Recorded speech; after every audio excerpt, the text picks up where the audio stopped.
Good evening, everybody. We're just waiting for everybody to find their way in from the waiting room.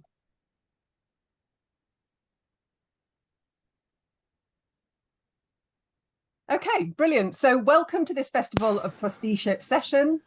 Today we're talking about how chairs can facilitate discussion and share power effectively. We've had a lot of interest about this session, so I think it's going to be a brilliant discussion. Before I pass over to Jo Saxton, who is the chair of the Association of Chairs and who is chairing our panel tonight, a few bits of housekeeping from me. So first of all, you will have seen that the session is being recorded. You will get access to the recording. You'll be sent that afterwards. Weekly pass holders will get all of the recordings in one on Friday. You've been muted as you've come into the session. Please stay unmuted unless Jo comes to you to ask you to read out your question. That just keeps everything nice and clear for us. We have enabled subtitles at our end. So if you want to have closed captions at your end, you need to find your CC or closed caption button and click that on your device.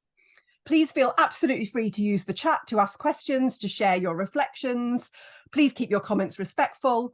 Equally, if you want to completely ignore the chat, because some of our festival chats get really, really busy, if you want to ignore it, please absolutely be our guest. The chat does come on the recording, so if you want to go over it afterwards, you can do that. A reminder that we're holding networking sessions at the end of tomorrow, Wednesday and Thursday. So if you'd like the opportunity to talk to other trustees about some of the things that you hear here tonight, please do come along. We'll post the link to tomorrow's networking session in the chat at the end. And those sessions are from 7:30 to 8:15 in the evening. A really huge thank you to our media partner, Third Sector, who've been shouting about the festival for us. And an absolutely mammoth thank you to our main sponsors, Ecclesiastical. It's thanks to them that a whole load of the festival is completely free and everything else is very, very low cost. And that's really important to us in terms of accessibility. So huge thank you to them. So I'm going to stop sharing now and I'm going to pass over to Jo. Great, thank you very much, Penny. My name is Jo Saxton, as you gather. I'm the chair of chairs, or high chair, as my children seem to call it. And I'm chairing you here today, so I've got to be the living demonstration of facilitating great discussion.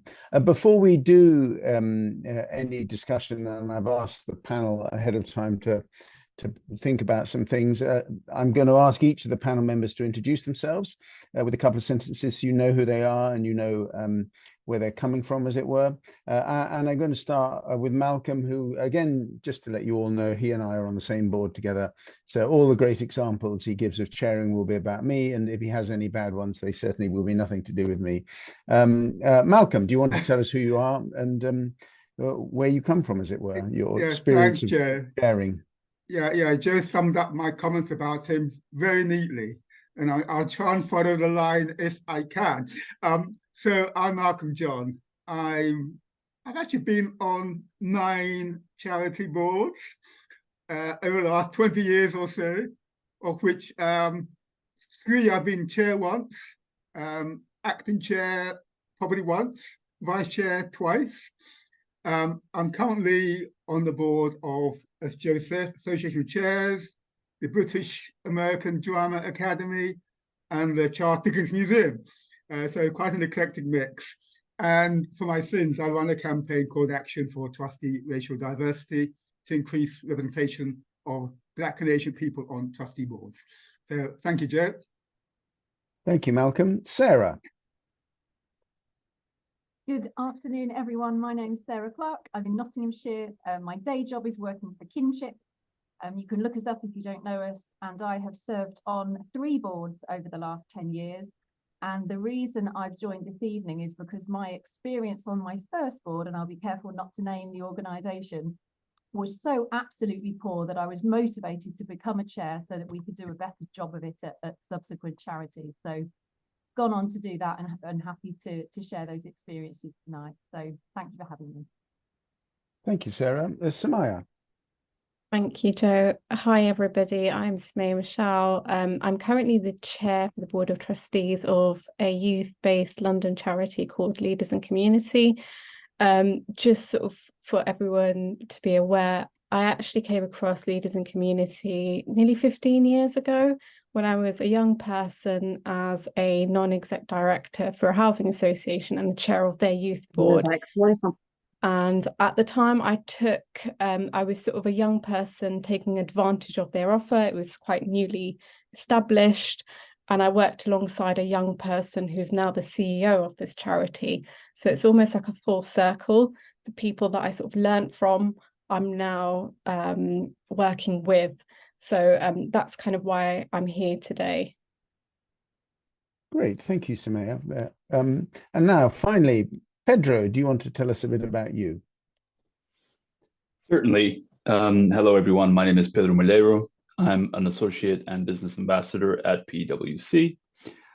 Previously, I've been a chair of a charity called Birkbeck Students Union. It's an average-sized organization serving around 10,000 students. It was my pleasure to chair that board, and during my time as a chair, I attempted to bring in my fellow student leader to co-chair with me. This was something completely optional, something that I felt was right in order for personal development on his part and for the adequate management of the organization as a whole. So that's what brings me here today, and I'm happy to share these insights and look forward to contribute with my colleagues. Thank you, Pedro. Am I led to understand that you don't always have such a magnificent moustache? Is this a Movember moustache or is this a normal moustache? It is indeed. It is a Movember moustache. I'm trying to raise funds in the PwC Manchester office here. We're doing it successfully, and we will be voting on who has the most handsome or the most ugly mustache towards the end of the month, with those votes being contribution based. So it's a good idea to try and raise funds for. And is that really just 7 days growth? This is, yes. It was completely from zero. Wow. I do get very fast hair growth. It's probably part of my Mediterranean genes. Fantastic. Okay, so we posed a number of questions to the panel to get them asked. And the first question I asked them was, have you seen chairs share power and facilitate a great discussion? What were the secrets to what they did? Any of the panel? Malcolm, would you like to start on this one? Yeah, happy to start, Joe. I guess over the 9 charities I've been on the board of, there's been about 17 chairs. So there's a turnaround for various reasons. And I guess the best ones that share power are those where they've got the trustees are fully engaged and they feel part of the group. And I think it's quite difficult because chairs are not born necessarily to be inclusive and engaging leaders. Although a lot of people who step out to become a chair, they assume that's to the manner born, and without thinking that they need to be trained or developed or supported in any way. So I think that support is really crucial. And I think in order for a chair to share power, they need first to understand, A, that they are merely the conductor of an orchestra, that actually every other trustee has an equal voice, an equal say, equal but different skills. So the chair has to actually understand really how what their skills are, and also how much trustees can actually contribute. And again, another issue which will come up is about if you have trustees who are lived experience, who have got full-time jobs, then how does the chair actually enable that full and inclusive involvement? So I've probably seen relatively few chairs share power in that real sense, because it actually takes time. And it takes time, it takes commitment. So a solution may well be start to look at the whole structure around chairs, around who become chairs, and so that it becomes more diverse and more inclusive. And I think great discussion only really happens when I think there's that welcoming and engaged environment. Finally, a thing around board papers. Unless if trustees only get papers X days beforehand, and the papers are 197 pages long, you're not going to get a good discussion. So again, get them to trustees on time, but also I think make sure that they're short enough and they're focused enough. And focus for me largely around strategy and around governance. So I'll stop there with that introductory remarks, Chair. Thank you, Malcolm. That's fantastic. Sumaya, what about your experience of sharing power? I think it's really important to understand what sharing of power means. Sometimes you may think, well, there's 5 decisions that need to be made, or 5 sort of subgroups that need to be done. There's 5 of us, each one is going to be given the power to lead on something. But what a chair might be doing is keeping the things that are maybe the quick wins or the easy things or the things they enjoy doing, and then leaving the more sort of horrendous power tasks to others. And it's trying to remember that as a chair, you're a leader, and as a leader, you eat last. So understand where the trustees want power or where they prefer not to have that power is really important. The other thing I think Malcolm really touched upon is trying to understand who your trustees are. It's not just about being in the board meeting where you share the power. It might be that you need to have those one-to-one discussions to really understand who people are. So in a full-time job, you get to have those conversations on the peripheries.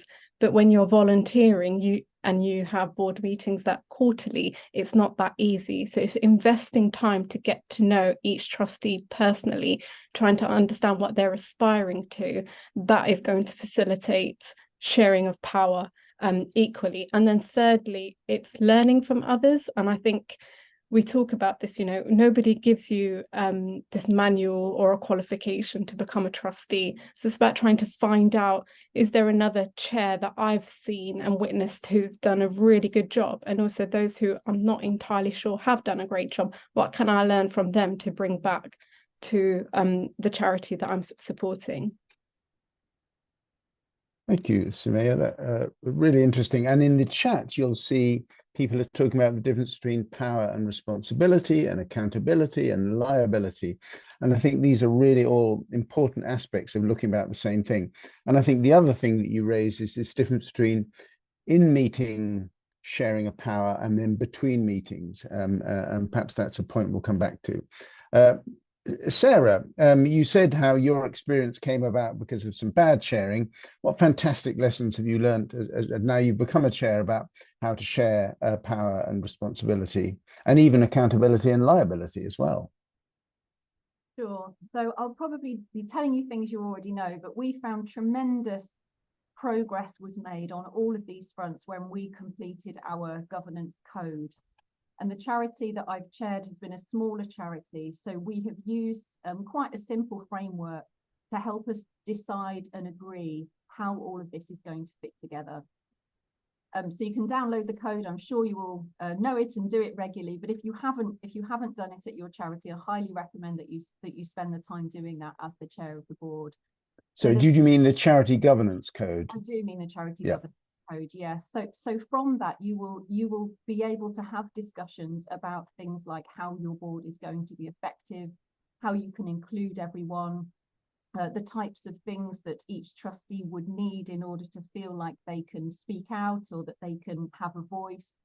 If you were to complete a skills audit as part of that governance code, then it would be very easy for everybody to see where trustees have said that they do have particular skills or experience, so that when those topics come up under your governance, you're all very familiar with who has got particular skills in what area, and therefore there might be a natural tendency to ask that person to lead because you all collectively know that where those skill sets sit.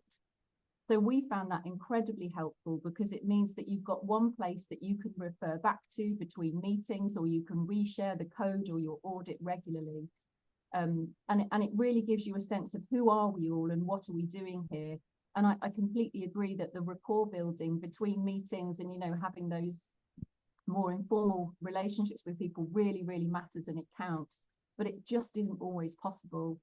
So I would really, really recommend having things written down in a place that you can revisit every couple of years so that you can make quick reference. If we're talking about Ofsted tonight, then who in the room has got experience doing that? And if we're talking about finance or compliance or whatever it might be, you're absolutely sure where people do have skills.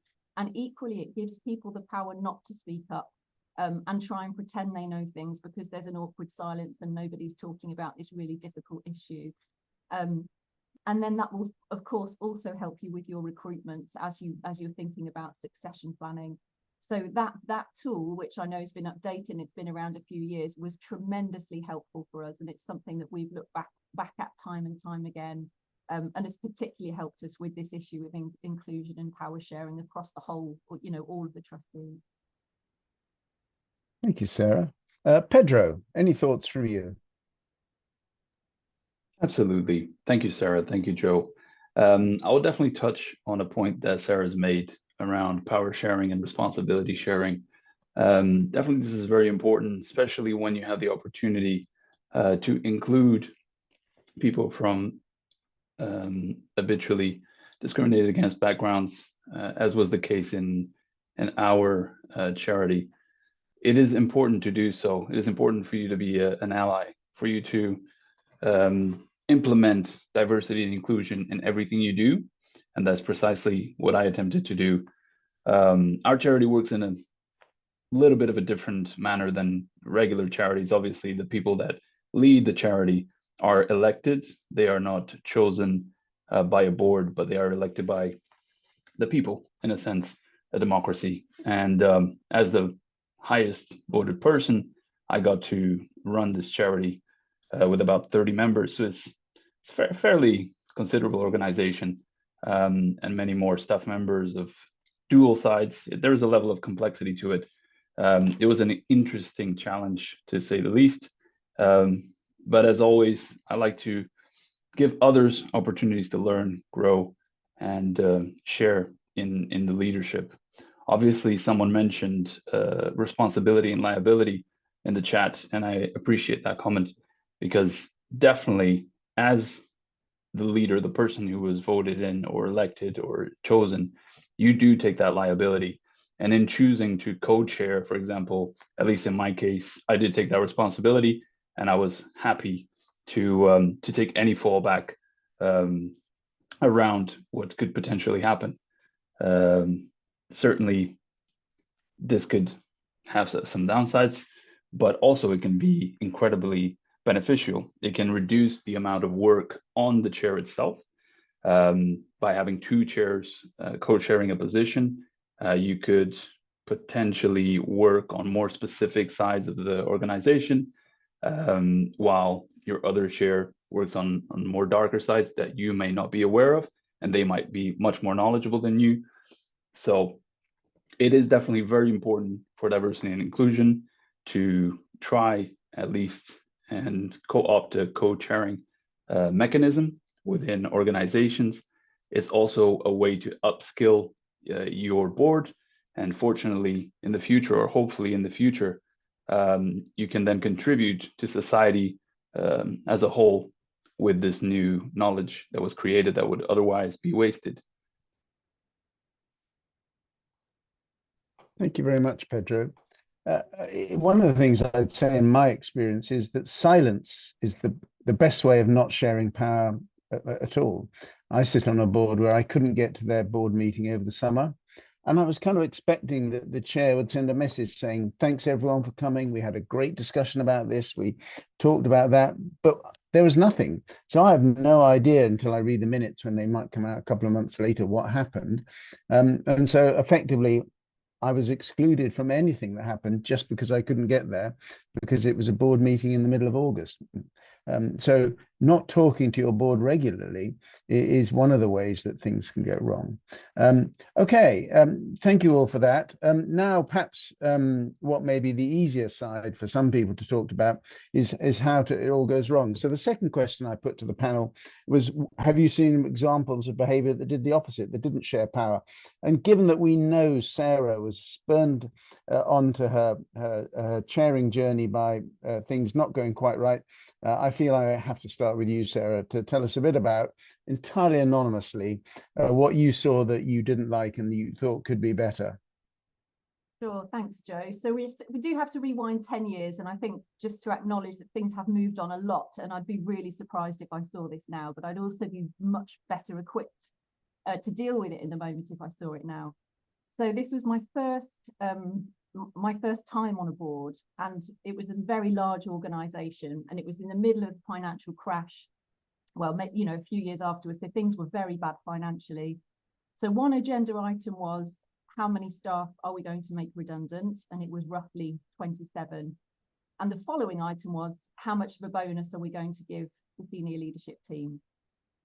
And at my, you know, maybe my young naive age, I was horrified. First, that we did it in that order, and second, that the prep was terrible, so we didn't know that was coming. So I did speak out, you know, and I was the only female.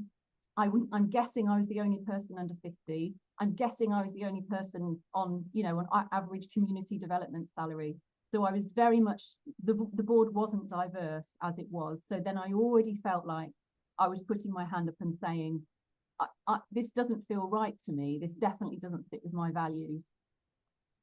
So the chair spoke, you know, the chair said, thanks for your question. And this is, you know, the senior leaders, this is all contracts work like this. And maybe you don't know because aren't you new and young? And, you know, if we don't keep our senior leaders, they'll make a fuss and they'll go and work somewhere else, and we'll have to recruit a whole new senior leadership team. So this is the best way to do it, isn't it? So, and I was sort of stunned into silence, really, because I just completely disagreed with that decision and the way that everybody else was nodding along and saying, yes, it's very normal to give out huge bonuses at the same time as putting in an absolutely dreadful financial return. So I sat with that, and I have come to regret not doing more in that moment, and also not insisting that my name didn't get put on those minutes, or that I didn't have some way of saying, I disagree with what's I accept that there's a consensus, but I disagree with what's happened here, and I'd like my name to go down in the minutes as being one person who spoke out against this. So, and then things went on, and I was there for a couple of years, and I had a baby and decided not to go back, and it wasn't a great values fit, I think it's fair to say. But that, for me, it didn't sit well then, and it still wouldn't sit well now. You know, I still wouldn't be okay if I went to an organization and those types of things were happening. So for me, there was a big lesson in choosing an organization whose values sit with yours, and that you know that you go in understanding the types of things that are likely to happen there. And I've been part of other large charities too, and I fully accept that when the scale goes up, you know, a lot happens alongside that, and I fully accept and understand that. But I still disagreed, and I still regret, you know, not speaking out against that. So I think the discussion was stifled. It was one opportunity for me to say, hang on a minute, is this normal? Like, how does this come to be? And then the discussion was quickly shut down. And then the next board meeting, there was no further discussion, or, you know, the way that those 27 people were then made, you know, it was just sort of a done deal, very corporate.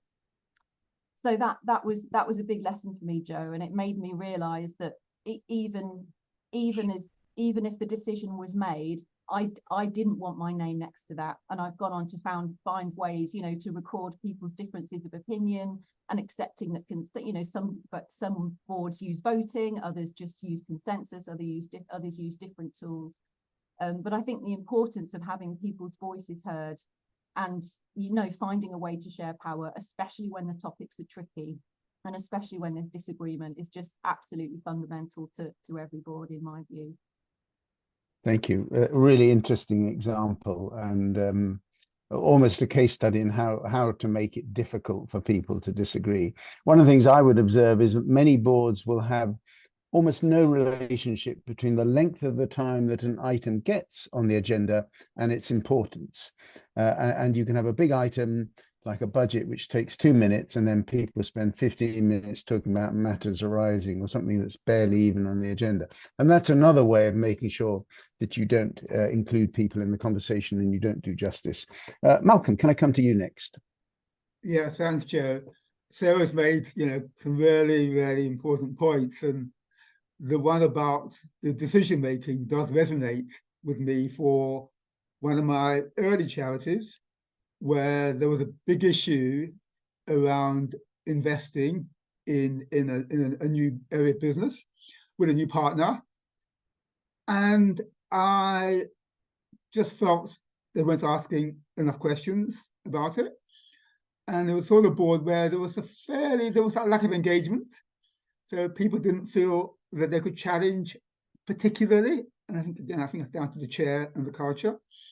And unlike, well, I'd already been on another board at that stage. So I was actually reasonably confident enough to say I don't agree with the decision and to record it in the minutes. And I was a person, one person, the only person who disagreed. And I think it's hard to be that one person. But actually, I was confident enough to do it.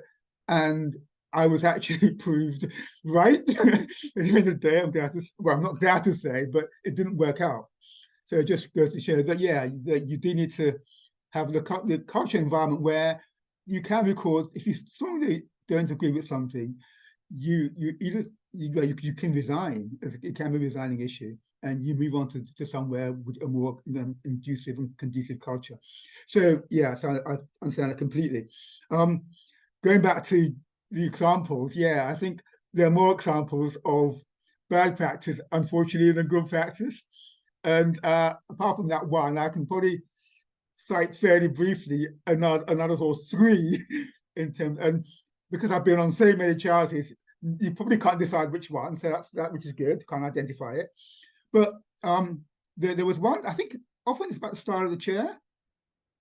And interestingly enough, the three chairs where things have not gone quite right has been, one was an ex-chief constable, one was a lawyer, and one was an accountant. So apologies to anybody who's any of those three professions. But I think people sometimes bring their own style and their own backgrounds to the chairs. And it's not, it's understandable. But chairs, like any other management form, need to be trained, need to be developed, need to understand the culture into which they're going. So in those three examples, I think the ex-chief constable, as one might imagine, came with a fairly autocratic view of being a chair. And the decisions were his, and largely his alone. And you were either there or not there. And actually, eventually, what happened, the other trustees, half the other trustees were strong enough and committed enough to actually say that we can't allow this. And so it didn't end as well as it might have done for the chair at the time. I think another one is where there was, again, this was a lawyer, and he actually stated that he didn't think that the CEO should even attend board meetings. And he thought that they should be, let's just be attending another room. The board would meet and would pass on our decisions across to the CEO. And that, I found that, again, quite extraordinary. And as it turned out, that was the one board where I decided that we couldn't continue in that vein. And the chair at the time didn't actually appreciate it. He didn't actually have to put himself up for re-election at that particular AGM, but he did. And I actually stood against him at the AGM, and I was voted on. And he was never seen again after that. So yeah, so that was an interesting example. But the third and last is a charity where power is only in the hands of a few people. And those people who the chair knows, who actually like the chair, and therefore that chair is comfortable with giving whatever power decision making is just to them. And there's a blindness about that. And this was a charity where they had a big diversity statement a short while ago, but it was not underpinned by actions.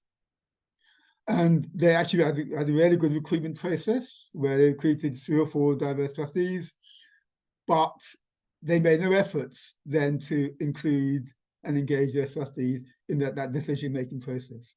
And again, it was a chair who was the only person who, the previous chair, who was an accountant, left very suddenly without any preamble.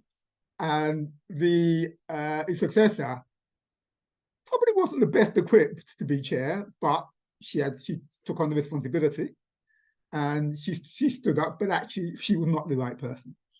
And so therefore, yeah, there was an issue around inclusion, which is now being handled in that particular charity. So I'll stop with those 4 examples and happy to pass on to somebody else. So thank you for that. Thank you, Malcolm. Sumaya, what about your experience? So I'm not going to provide some sort of specific experiences, but what I would like to do is just sort of reflect on what Malcolm and Sarah said. Firstly, I completely resonate with Sarah, because when I first was on a board, I was 19 and everyone was maybe 45 plus. And it was a fantastic experience for me. But I did sometimes wonder whether there was oh, well, you know, you're still very young. Do you really know what these comments? And actually, it's not just, even if they weren't intentionally doing that, in my mind, I was internally battling whether my point of view or my opinion was the right one, or it was just my lack of experience. And I think it all goes back to, again, as chairs or as trustees, what are our unconscious biases and how do we work on them? 15 years later, I may still have that unconscious bias where when somebody has come to me and said, I'd like to put myself forward as company secretary, the first thing that went through my mind, well, I don't think he has enough experience. But actually, I need to really tackle that. And am I right? And if I am right, what can I do to resolve that? Because clearly someone has said to me they want to do that. So I think that is kind of what I'd like to talk about. Also, again, understanding the differences in opinions. So again, with unconscious bias, but also if somebody has spoken up or they've put it in the minutes, is it enough that we've put it in the minutes? Or do we need to find out where it stems from, and is there something that there's a happy medium, or are they right and we need to bring this back to an extraordinary meeting to discuss it further? And then finally, just sort of reflecting on my practice, I'm coming up to a year now in my chair position. I'm sort of looking back at where I think, because obviously I can talk about how I've seen chairs not do very well, but I've also probably not the best person, and I have to look at what maybe I haven't done. So firstly, I need to kind of try and understand. One of the things that I've picked up on, and I need to sort of talk to my trustees to see what they've seen and colleagues that have sort of supported me. But one thing I haven't been very good at is collective agreement or group agreement. And sometimes we're all very busy people. We all have full-time roles or other things that we need to do. So do we actually come very prepared, or when we say, are we all in agreement, everyone sort of nods and says yes and we write it down? As a chair, do I need to ask further questions? Do I need to go to the trustee who knows most about finance before the meeting or after the meeting and say, I'm expecting you to come with some really good reasons for or against this proposal in the meeting, and I'd like to discuss them, and here are the things that I'd like you to reflect on. So as a chair, you're not just there to support what trustees say, but also to pick on things that you think aren't going very well, and how do you kind of work on that? Thank you. And finally, Pedro. Indeed. Well, I had the pleasure of not only being a chair and a trustee, I have also been a governor for Birkbeck College, University of London, where I sat shoulder to shoulder to some very prominent individuals in the business and charity world. And when I was serving as a governor, although we all have a unilateral vote, much like some other boards, there was an autocratic sense from the chair that potentially, led my style to be changed as well when I was a chair in my own board. That definitely had an impact. And I believe for chairs to fully achieve and maximize the efficiency of their organizations, they need to be able to capture their people's skills, expertises. Much like Malcolm, we also had a few chartered accountants, a lawyer, and some other specifications, but everyone was thankfully very polite, very respectful. We had brilliant conversations, and it was a great mix of knowledge that could be shared satisfactorily. Something that I would point out is ensure that meetings are long enough. Normally, we would have monthly to bi-monthly meetings, depending on whatever was on the agenda. And one of the issues was in trying to be inclusive, in trying to get varied perspectives and allowing everyone to speak, meetings did tend to overrun. That is one of the responsibilities of the chair. And you can be more dismissive of people and terminate to ensure that everything gets on time.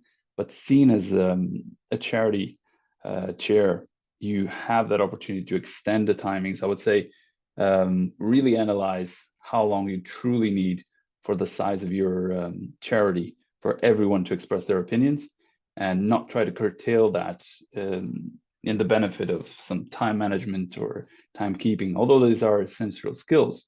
But it is much more important that everyone gets a chance to speak.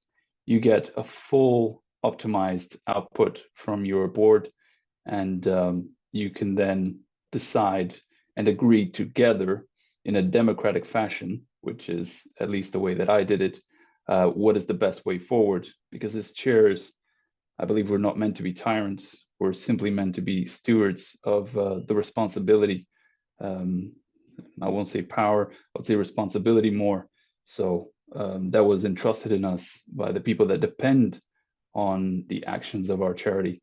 So those will be my small feedbacks.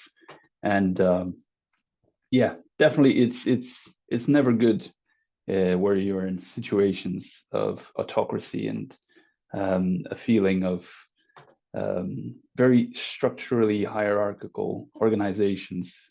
I think, at least in the case of my generation, and I'm aware that I might be slightly younger, here a more flat organizational structure is preferred, especially when you're in a board trying to achieve the same ends, which is the benefit of your customers, your students, whoever they may be. Yeah, that's all I have to say on this topic. Thank you. Thank you, Pedro. Three quick observations from me. There's been a discussion in the chat about Zoom, and Zoom is both fantastic for inclusion and terrible for inclusion. It's fantastic because you can have people able who don't want to travel to central London for the board meeting, who are working, who have a full-time job. They can join at 5 o'clock or 5:30 or 6 o'clock for a board meeting. But Zoom is not good news because it's much harder to build a relationship with your other board members. It's much easier to literally and metaphorically mute people to get discussion down. So if you do have board meetings on Zoom, you've got to be quite careful that you make the best of the benefits and the least of the downside. The other thing, my observation would be, it's so much more wonderfully time efficient to be autocratic.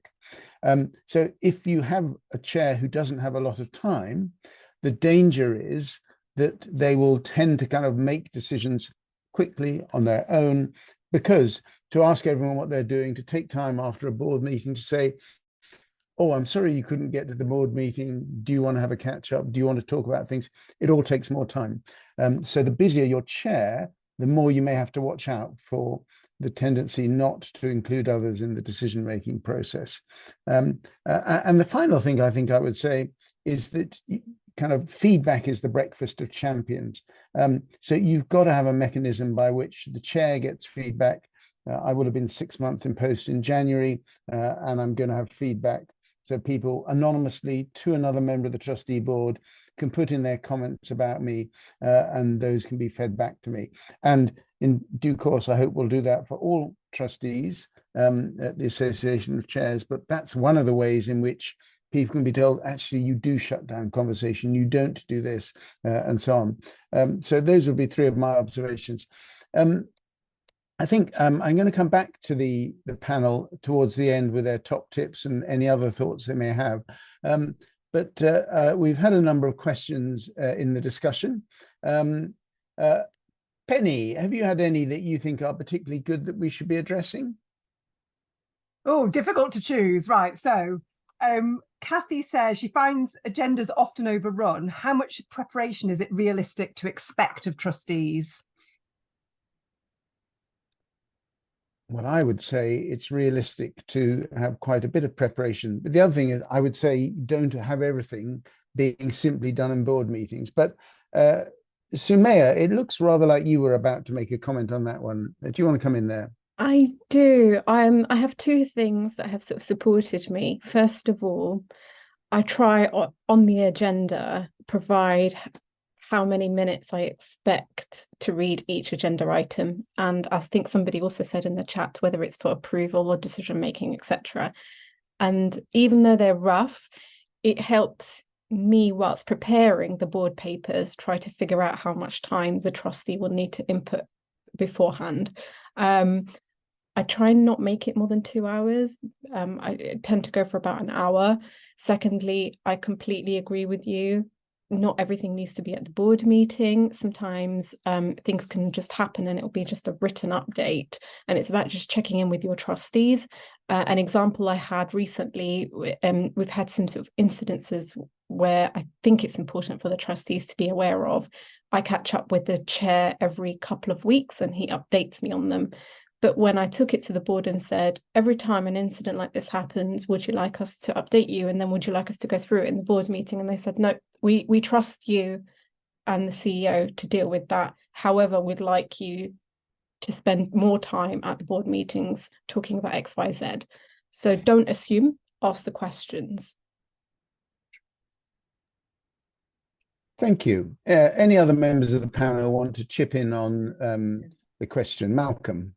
Yeah, I think I've been on boards where they don't have timed agendas, and it sounds, for me, that's nonsense. Because how do you manage what's important and the time? And AOC does have time agendas, which is really great. I think someone put in the chat about expectations, and you often find when you join the board, it's twice as much as you expect it's going to be. So somehow you've got to get that reality into the recruitment ad and into the induction. And actually, people can't do the time, then actually they should go somewhere else which works for them. And particularly if you're a young, fully employed person, you've got childcare responsibilities. It takes more time than you think. So really be clear about the time. You might say 4 hours in an ad, it's actually 8 hours. Or always double it. Similarly, when you're recruiting, people say recruit in 4 weeks. It takes 8-10 weeks. So just be realistic and make sure that people know actually it's more time than you think, particularly charities are going through, which most are, difficult times around staffing and around funding. Sarah or Pedro, anything to chip in on this? I think I would just add, as well as recruitment, and if you turn up to 4 board meetings a year for 2 hours each, that 8 hours of voluntary work a year, isn't it? And I've been on boards where that has been the full input from some trustees, and it's very difficult, isn't it, if trustees have been there a long time or they have some special relationship with the charity, that sometimes the amount of preparation can just sort of go down over time. But you've got to manage that through whatever means is going to work for you and your trustees. So some charities do appraisals with their trustees. In my experience, I live quite rurally. Lots of the charities around here they're just not that big or formal. So you have to find a way to draw more if people aren't giving enough, or have that honest conversation if they're not prepping enough. I would also say I've seen lots of organisations dip into some bad habits, and I think sharing the responsibility across all trustees of pointing out those bad habits and doing everything you can to stamp them out is really important. And you can add that to it as an agenda item once or twice a year. How could we improve board meetings? Again, it's in the code that if you're doing that, it will come up anyway. But I've seen so many times that a chair send out, you know, an 8-page Word document on the Friday before, and then the board meeting's on the Wednesday. And if you've got a really chatty CEO, you can find them, they're sort of reading out what's in the report, and that gives you a bit more detail, and that can go on and on. I'm sure we've all seen that happen. So we tried doing something at Woodland, where I was a chair of a board for quite a long time, where we turned up and expected that the papers had been read. So some organisations do that, and they have, you know, that they'll put that criteria when they share the minutes, when they share the papers in preparation. But you've got to be careful with that as well, because you can just invoke absolute silence, and then only the people who've done the preparation will be willing to speak out. So that sometimes doesn't work either. So I think it's just all about honesty with the whole board, and having those discussions about how you can get the best from people. Because some people are collaborative and they like discussions, and other people like to go away and do lots of research and thinking and look at what other charities to draw in best practice. So one of the things we did when we did our skills audit is asking a couple of open questions once a year to our trustees. Have you got anything extra that we could draw out of you, that you know, something you expected to do or you could do more of for the organisation? So again, people have written down what extra commitment they could give, and you can go to them and give them some additional responsibility, which that's been one of the ways that we found to be helpful. Thank you, Sarah. I'm going to segue with Pedro's answer into one of the interesting things is, how do you get more out of quiet trustees, which has come up, and there have been some interesting things. And I have to say, I want to bottle some of this discussion in the chat, because some really good examples. Somebody else saying a WhatsApp group is really good for shorter, snappier communications, keeping people in the loop. And there are so many good bits of good practice in here. But Pedro, I noticed you made a comment about getting more out of quiet trustees. Do you want to launch on as to how you get those people? Most boards have somebody who's quite noisy and happy to chip in. What about the people who aren't so good at that, or don't want to do that in a board meeting, or tend to not say so much? How do we get the most out of those trustees? Certainly. So my points so far in today's meeting would assist in that. So allowing that space for people to speak. Again, the more time we allow people to speak and open up their minds, they allow the people that are more outspoken to speak first and get their ideas out, and then you leave that empty space. An empty space never likes to be unfilled. So normally the quieter trustees would chip in. If we're talking about really quiet trustees that don't like to be in the limelight, or they don't like to speak at all, that might be a scenario where you should book a one-to-one individually. That's something I did with all my chair. An additional point that is very, very crucial is get to know your board. As a chair, it is essential that you know your board, build a personal relationship with them, every single one, to the biggest extent possible. Obviously, this might not be within the volunteering 4 hours that is required, but on your own personal interest, you can reach out to them, discover more about what they do, how they do it, etc. How can they add value? And once you have those additional information, you can make full use of every single member of your organization. And perhaps someone is a lawyer and they work with corporate issues, and you're dealing with some issues around the legality of work of one of your employees. Perhaps that person will not speak up because it's not their expertise, but certainly at their industry level, they will know someone who will know about this, and they can then maximize their knowledge and their network's knowledge for the benefit of the organization.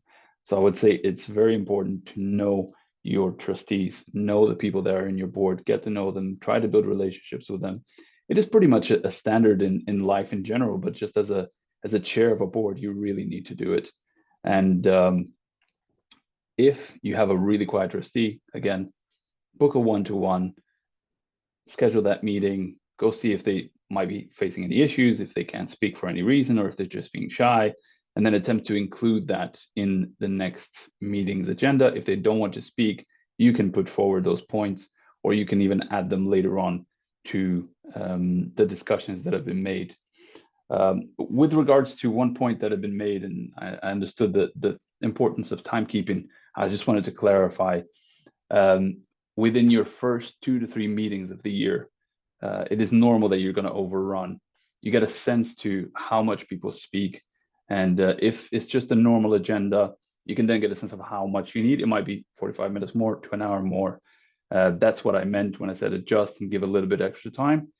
If a really prominent issue arises, I would suggest making additional ample time, because it can really creep in when something really urgent is in the cards.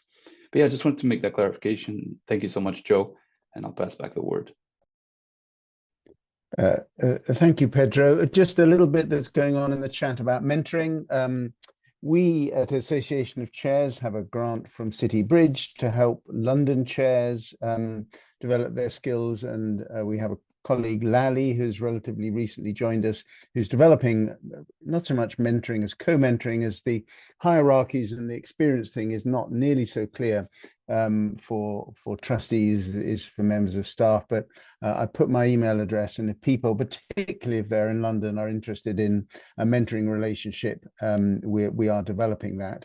So if you're interested in either helping a new chair, helping another chair, or being helped, or a bit of both, please do email me and I will get your email passed on to colleagues. We've got about 5 minutes left. Penny, as my monitor of all good questions, any other particularly strong themes that you think it would be good to put as the last question before I ask the panel for a couple of their top suggestions? Well, as host prerogative, I thought Wendy's question was absolutely cracking, which is, what are the key attributes to look for in a chair? And I guess in terms of somebody who's going to be very inclusive about their chairing style. Okay, that's very good. My board, when they were looking for my role, said somebody who looks a little bit like Michael Palin, Michael Portillo, Tim Henman was clearly one of the criteria, and that's why I got the gig. Somebody else in one of the emails they sent to me said emotional intelligence is incredibly important for a chair. They've got to be good at listening. They've got to be good at understanding. They've got to be good at taking time. But it's probably better if I let other people speak on this topic. Malcolm, what about your thoughts about what should you be looking for as a chair? Well, luckily I was not involved in your direct recruitment, Joe, so I've got no conflict of interest there. I think somebody who listens, because I think you can have a chair who talks too much, stand in their own voice, and don't listen enough to their trustees, enough to find out what they can contribute, what they bring, what their passions are, and just going back to that quiet trustee. Actually, they're not quiet, that they've got thoughts, but they don't express them in that board meeting. So I think it's down to the chair and other trustees to make sure that person feels confident enough to speak and offer their views. And I think the other thing is about the interpersonal relationship. So chair's got to work with the CEO, with the senior staff, and with the trustees. So a really diverse group of people. So that understanding about inclusiveness, about what makes other people actually confide in them, talk to them, and listen to them, I think is really important. So I'll just stop at those two. Now, Sarah, what about your thoughts about qualities of a chair? I think I agree with everything Malcolm said. I would add definitely somebody who's got enough time to put the work in and to put the preparation work in. There's nothing more frustrating if you're a trustee and the chair turns up and they're rough, they're all flustered and they're clearly not prepared.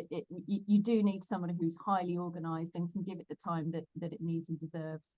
And the other thing I would say, that's maybe a bit more of a personal opinion, others might disagree, but I think your chair needs to have a real passion for the cause, for your beneficiaries. You could argue it both ways, but for me, that's an absolute deal maker. I think if you've got a chair who's really behind the cause and what you're about, and that you've got your beneficiaries at the heart of everything that you're doing, I think that's absolutely front and center for what you should be looking for. Great. And do you have any final tips for people as we have into our last 6 minutes? Any final tips, Sarah? Sorry, Joe, final tips for what specifically? For making sure that you involve and include as many people as possible in your work as a chair. Or do you want me to come back to you on that one? I would just say keep on looking at the good practice and encourage everybody on your board to do the same. Find mentors, find other people who are fighting the same fight as you or a different fight from you, and just keep on reaching out. I've seen boards operate in a real vacuum and they get their own personality, and 5 years down the line, you really do need to make sure you're looking outwards as well as inwards. So I would say that's the way to keep on the right track. Great, thank you. Sumaya, any thoughts from you on what chairs need to do, and any final thoughts from the session today? So Sarah's covered some of the things I wanted to mention, but two others, never get too comfortable. And then secondly, lift others as you climb. You might be the chair. There may be another trustee who's interested in becoming the chair, but is not ready right now. Seek those people out and try and support them to ultimately get to their goal. Great, thank you.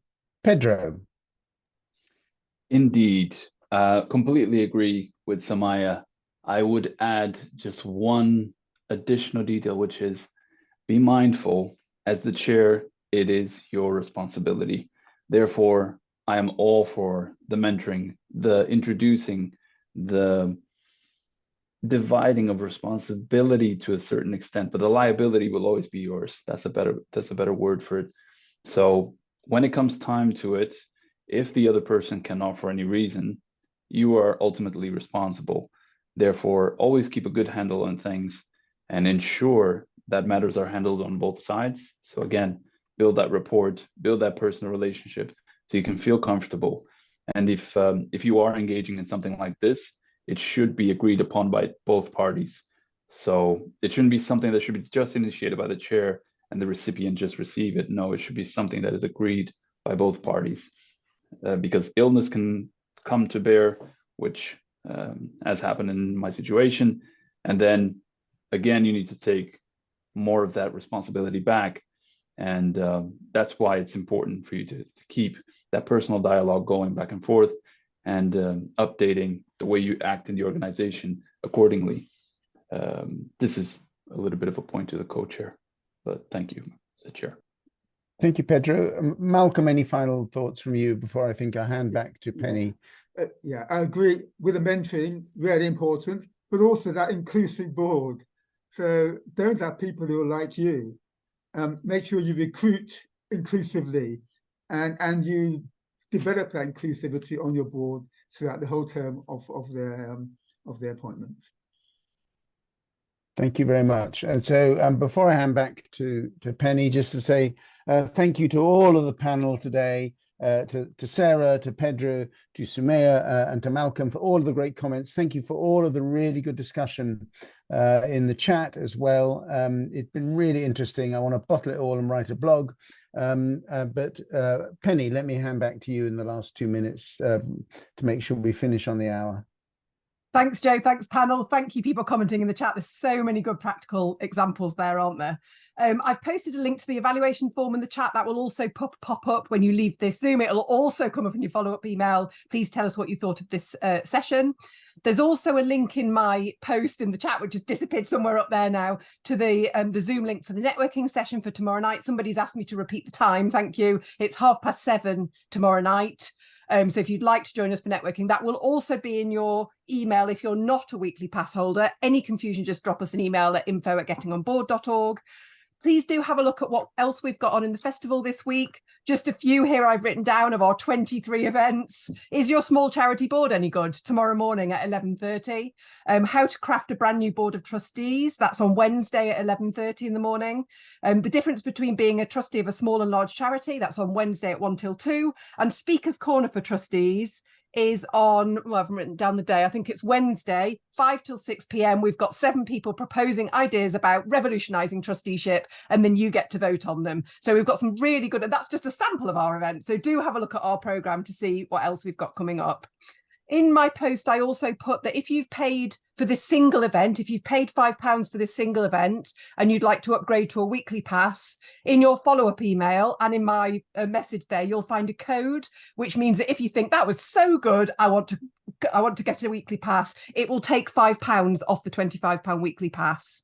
And then finally, do remember that Getting on Board is here all year round, as is the Association of Chairs. So do have a look at what our organisations can do to help you. So thank you all so much. And I hope to see you on another festival session. Thank you.